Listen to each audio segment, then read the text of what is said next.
اسلام میں وہ آدمی کافر ہے، کافر مشرک جو آدمی صرف یہ سوچ لے کہ کسی کی روح اس کے اندر آ گئی، کسی کی روح کسی دوسرے کے اندر حلول کر جانا، آ جانا، یہ اسلام میں نہیں۔ اسلام اس آدمی کو کافر قرار دیتا ہے۔ اسلام میں کسی کی روح، اگر ہم یہ سوچ لیں گے کسی کی روح کس کے اندر آ گئی تو پھر تو موت کا کانسیپٹ ختم ہو جائے گا، جنت جہنم ختم۔ امام حسین اگر آئیں گے تو کسی نیک کے جسم میں آتے۔ یہ شرابی، کبابی، کبھی نماز نہیں پڑھتا ہے، چہرے پر داڑھی نہیں ہے، کبھی مسجد میں نظر نہیں آتا، قرآن دیکھ کر اس کو پڑھنا نہیں آتا ہے، یہ آدمی دعویٰ کرتا ہے کہ میرے جسم پر امام حسین آ گئے۔ تو ایسا کیسے ہو سکتا ہے؟ اور یہ ساری کہانی مسلمانوں کی ہے، یہ کام کوئی غیر مسلم نہیں کر رہا۔ آج مسلمانوں نے ہی جتنا اسلام کو بدنام کیا ہے، مسلمانوں نے ہی جتنا اسلام کو بگاڑا ہے، کسی دوسرے کی ضرورت نہیں، کسی دوسرے نے نہیں بگاڑا۔ کیسا اسلام ہے سمجھ میں نہیں آ رہا۔ اب یہ جو ہے جیسا شرابی ڈولتا ہے اور وہ آگ پر چل رہا ہے، جو نبی ہمیں آگ سے بچانے آئے تھے آج وہ امت آگ پر چل رہی ہے۔ امام حسین کو بھی کتنا غصہ آتا ہوگا یہ دیکھ کر، یہ سوچ کر، جب ان کے پاس اطلاعات پہنچتی ہوں گی ان کو بھی کتنا غصہ آتا ہوگا کہ کیسا مذاق بنا رہے ہیں میرا، میں کیسے آ سکتا ہوں؟ اگر میں بولوں آپ کے والد صاحب میرے اندر آگے دیکھو، کتنا غصہ آتا ہے، میرے والد صاحب کی بے عزتی کر رہا ہے کیا؟ تو امام حسین کی بے عزتی نہیں ہو رہی کیا؟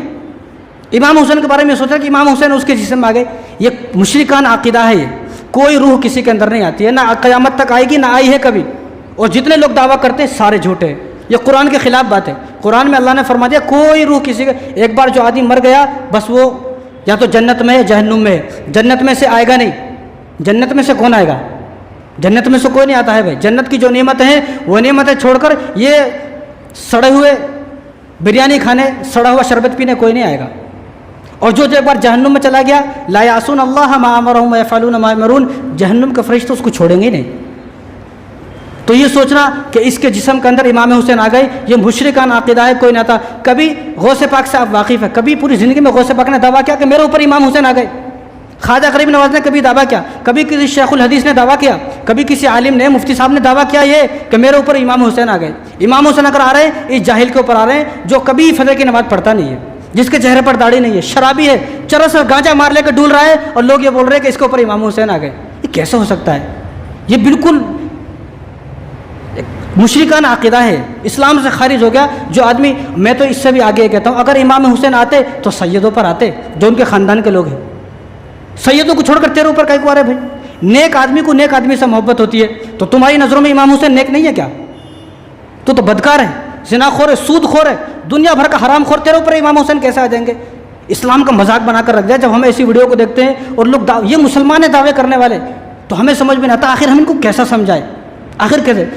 آپ کو بھی غصہ آ رہا ہوگا لیکن یہ حقیقت بات ہے۔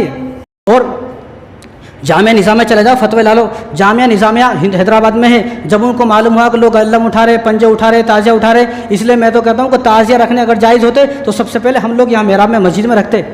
دیکھا آپ نے کسی مسجد میں تعزیہ رکھا ہوا ہے؟ کسی مدرسہ میں، کسی خانقاہ میں؟ دنیا کا کوئی مدرسہ، کوئی مسجد ایسی نہیں جہاں تعزیہ رکھا ہو۔ رکھے کہاں ہیں؟ گھروں میں رکھے۔ تو معلوم ہوا کہ جس چیز کی اجازت مسجد میں لانے کی نہیں ہے وہ چیز ہے ہی نہیں۔